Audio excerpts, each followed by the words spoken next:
So guys ये जो series है हम ये दूसरे चैनल में कवर अप करेंगे, तो अगर आप इसे देखना चाहते हो तो डिस्क्रिप्शन में लिंक है, आप वहां पे क्लिक करके देख सकते हो। और कमेंट सेक्शन में भी उस चैनल को मैंने पिन किया हुआ है, तो वहां पे डायरेक्ट क्लिक करके तुम उसे सब्सक्राइब कर सकते हो और सीरीज को एंजॉय कर सकते हो। Thank you. Hey guys, welcome back to my YouTube channel. तो आज हम एक नई सीरीज को कंटिन्यू करने जा रहे हैं जिसका नाम है ड्रैगन गॉड। तो चैप्टर नंबर 1 की स्टार्टिंग होती है, हमें प्लेनेट टियानडाओ का सीन दिखाई देता है, वेल आउटर स्पेस का। वहाँ पे हमें डाओलुओ यूनियन रिसर्च सेंटर दिखाई देता है टियानडाओ ब्रांच का। वहाँ पे कंप्यूटर बोल रहा होता है कि एक्सपेरिमेंट डी-आइसिंग स्टार्ट हो रही है, धीरे धीरे टेम्परेचर रेस कर रहा है और आइस को मेल्ट किया जा रहा है। हाई डेंसिटी न्यूट्रिएंट्स को डाला जा रहा है, साउल गाइडिंग एनर्जी को ऐड किया जा रहा है, जो आइस है वो मेल्ट हो गई है, सैंपल अब फ्री है। तो साइंटिस्ट होते हैं बोलते हैं अच्छा है, रिपेयर हार्मोन्स को इंजेक्ट करो जल्दी से। फिर ऐसे जो बाकी होते हैं बोलते हैं ठीक है इंजेक्ट कर रहे हैं। अब तभी मैसेज आता है कंप्यूटर का कि इमरजेंसी रिपोर्ट है, जो हमारी गोल्ड टिप नीडल है वो अनेबल है, मतलब पियर्स नहीं कर पा रही एक्सपेरिमेंट की स्किन में। साइंटिस्ट बोलते हैं क्या ये कैसे पॉसिबल है, जल्दी और ज्यादा साउल गाइडिंग एनर्जी को यूज करो और फोर्सफुली रिवाइव करो अब उसे। फिर ऐसे जो कंप्यूटर होता है वो साउल गाइडिंग एनर्जी को डाल रहा होता है, और तो एक बोल रहा होता है कि प्रोफेसर ये बड़ी ज्यादा जल्दी न्यूट्रिएंट्स को एब्जॉर्ब कर रही है लिक्विड से। तो साइंटिस्ट बोलते हैं कि जल्दी दूसरा बैच तैयार करो और ज्यादा साउल गाइडिंग एनर्जी को डालो, ऐसे डालते रहो और जितनी ज्यादा साउल गाइडिंग एनर्जी डाल सको उतनी, रुको मत। प्रोफेसर बोलते हैं इसका हार्ट बीट कर रहा है। दूसरा इंसान बोलता है हाँ इसके जो वाइटल्स है वो भी स्टेबलाइज हो रहे हैं। वो एक वेल लड़की होती है, वो अपनी आइज को ओपन कर लेती है। प्रोफेसर बोलते हैं जल्दी एयर को ऐड करो, ऑक्सीजन को ऐड करो। वो अपनी आइज को ओपन करती है और बोलती है मैं कौन हूँ, मैं कहाँ पे हूँ। फिर हमें मदर प्लेनेट दिखाई देता है, प्लेनेट डुओलाओ का सीन। वहाँ पे ऐसे में बीच का सीन दिखा देता है, एक लड़की होती है वो बोल रही होती है हंसती हुई कि मैंने एक और क्रैब को पकड़ लिया है, ये तो बड़ा सा ग्रेट हार्वेस्ट है। जो ओशन है वो तो सच्ची मुच्ची बेस्ट है। फिर वो हैरान होती है, बोलती है वो क्या है। वो आगे की तरफ देख रही होती है, वेल आगे एक इंसान लड़का ऐसे पड़ा होता है। वो डर जाती है और चिल्लाती जोर से, बोलती क्या ये कोप्स है। फिर वो ऐसे भाग रही होती है, सोच रही थी क्या मैं क्यों डर रही हूँ इस चीज से, मैं एक ग्रैंड मास्टर हूँ, चाहे वो एक इवल स्पिरिट ही क्यों ना उसी मैं उसे डिस्पेल कर सकती हूँ। फिर वो आगे की तरफ अपने हाथों करती है और एनर्जी क्रिएट कर लेती है। वो बोलती है होली लाइट शाइन। वो जो लाइट होती है उसकी एनर्जी की वो नीचे फॉल कर रही होती है उस इंसान की तरफ। वो सोच रही थी क्या कुछ नहीं हुआ, ऐसा लग रहा है कि ये सिर्फ कोप्स ही है, मैं इतनी ज्यादा अनलकी क्यों हूँ, चलो मैं पुलिस को फोन करती हूँ। फिर वो जो इंसान होता है जो बीच पे होता है वो उठ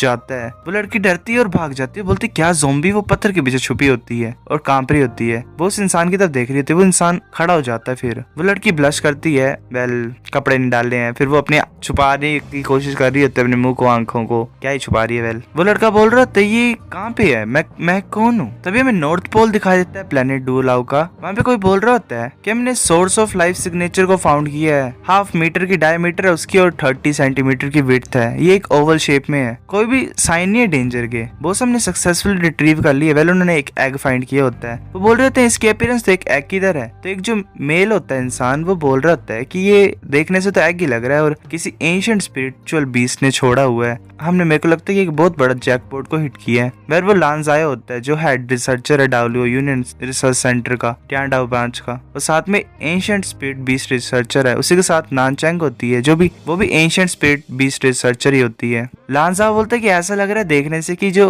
हेवन से वो भी हमें गिफ्ट दे रहा है हमारे मैरिज पे। नानचैंग बोलती है कि चलो पहले बेस में तो वापस जाते हैं, वो ब्लश करके बोल रही होती है। लांजाओ बोलता है कि मुझे प्यार है जब तुम ऐसे मतलब क्लूलेस बनती है। तो नानचैंग बोलते है अगर तुम ऐसा दोबारा बोलोगे तो मैं तुम्हारे साथ फाइट करूंगी। लांजाओ बोलता है कि ठीक है मैं नहीं बोलूंगा, चलो वापस चलते हैं शिप में बाकी टेस्टिंग के लिए। वो अपनी शिप में बैठ जाते हैं। वो शिप उड़ रही होती है तो उसे कोई बोल रहा होता है लांजाओ को कि हमें सच्ची मुच्ची से स्टोर करना पड़ेगा, मतलब सब जीरो टेम्परेचर पे बॉस। चलो पहले सिंपल टेस्टिंग तो करते हैं पहले। जैसे कि स्कैनर ने बताया ये जो एग है इसके पास 100,000 ईयर ओल्ड स्पिरिट बीस्ट की है। ये एग मेरे को लगता है एक एम्परर लेवल स्पिरिट बीस्ट का है। हमें मेरे को लगता है कि पहले लैब में जाना पड़ेगा जब हम मतलब कुछ डिटेल स्कैन करने से पहले। लांजाओ बोलता है कि मेरे को लगता है 1 in a billion चांस है एक सैंपल को फाइंड करने के लिए, हम बड़ा सा लकी हैं। रोज एग होता है उसमें क्रैक पड़ जाता है। नानचैंग बोलती है क्या ये एग से आ रही है। लांजाओ बोलता है नहीं, अगर ये कंटिन्यू होता रहेगा ये एग हैच हो रहा है, जल्दी एक्टिवेट करो शील्ड को। उस एग होता है वो पूरी तरह से हैच हो जाता है, उससे एक हाथ बाहर आता है इंसान का। नानचैंग बोलती है क्या ये हैंड है। तो साइड में जो एक रिसर्चर होता है बोलता है ये तो लाइफ सिग्नेचर है, ऐसा लग रहा है ड्रॉप हो रहा है, ये 10,000 ईयर ओल्ड स्पिरिट लेवल पे गिर गया। अब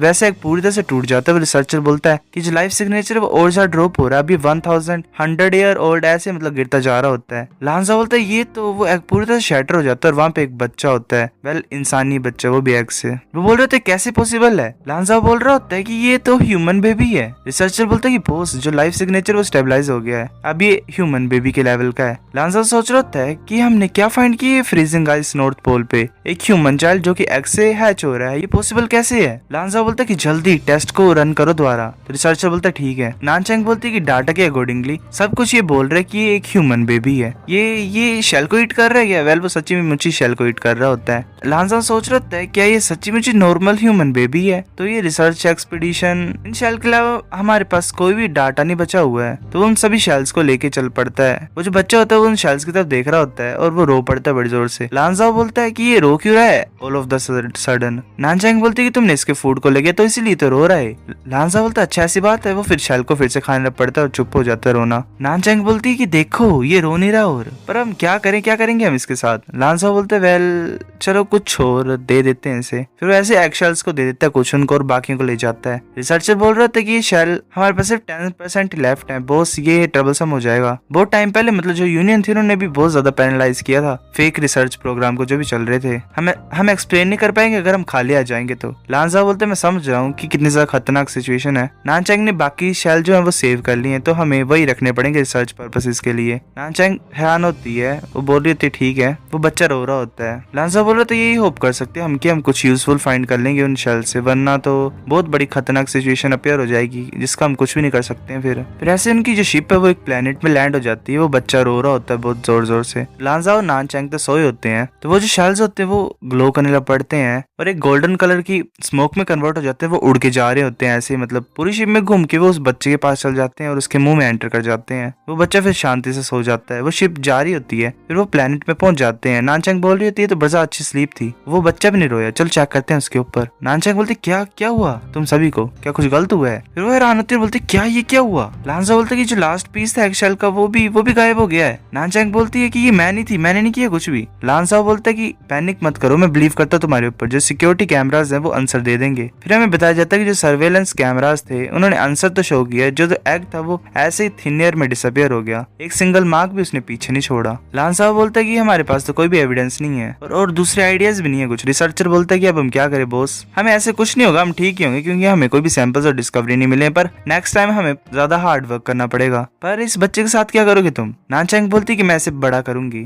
लांजा बोलता कि तुम एक बच्चे को पाना चाहती शादी से पहले भी, तुम तो एक बहुत बड़ी बेवकूफ नहीं हो। नानचैंग बोलती कि मैंने तुम्हें पहले बोला मेरे को वैसा मत बोलो, ऐसे तो इसके पास मोम नहीं है तो मैं इसकी मोम बनूंगी। नानचैंग बोलते तो इसका क्या मतलब, इस बच्चे को सिर्फ मदर ही नहीं चाहिए, मतलब फादर भी चाहिए है ना, चलो फिर उससे तुम प्रॉपर मदर बन जाओगी। तो सेम वैसा हो जाएगा, मैं एक बोर्डिंग ट्रेन पे चढ़ रहा हूँ, वेल शायद इसने प्रपोज किया है। तो एक रिसर्चर हंसते हुए बोल रहा था वेरी नाइस बॉस, दूसरा बोल रहा था कांग्रेचुलेशन तुम दोनों के लिए। नानचैंग बोल रही होती है क्या ये तो मुझे प्रपोज कर रहे हो, मैं ये शादीशुदा नहीं थे। लांजा बोलते मैं माफी मांगता हूँ तुम सभी के लिए, पर अगर हम फ्यूचर में कुछ डिस्कवर करेंगे इस चाइल्ड के बारे में तो मैं तुम सभी का नाम इंक्लूड करूंगा और तुम्हें क्रेडिट्स दूंगा। हमें वैसे कुछ फर्क नहीं पड़ता ऑनर्स और क्रेडिट से, पर बॉस तुम इसे बच्चे को रेस कर रहे थे, तुम इसे नाम क्यों नहीं देते। फिर 3 दिन बाद का सीन दिखा देता हमें, जो सारी टीम थी उसने उस बच्चे को रिसर्च लैब में वो ले गए, पर वो कुछ भी फाइंड आउट नहीं कर पाए उस बच्चे के डीएनए से भी, सभी जो डाटा था वो नॉर्मल था। किसी ने भी फिर ये सिचुएशन नहीं बताई कि मतलब उन्होंने क्या फाइंड किया था एक्सपीडिशन में। उस बच्चे को लीगल आईडी देने के लिए यूनियन में लांजा और नैंगचैन ने शादी कर ली 1 मंथ के बाद, और फिर उस बच्चे को उसकी आईडी मिल गई। वेल शादी नहीं की थी शायद इन्होंने। उस बच्चे के फादर का नाम लांजा, मदर का नाम नानचैंग और बच्चे का नाम लांजवान यू,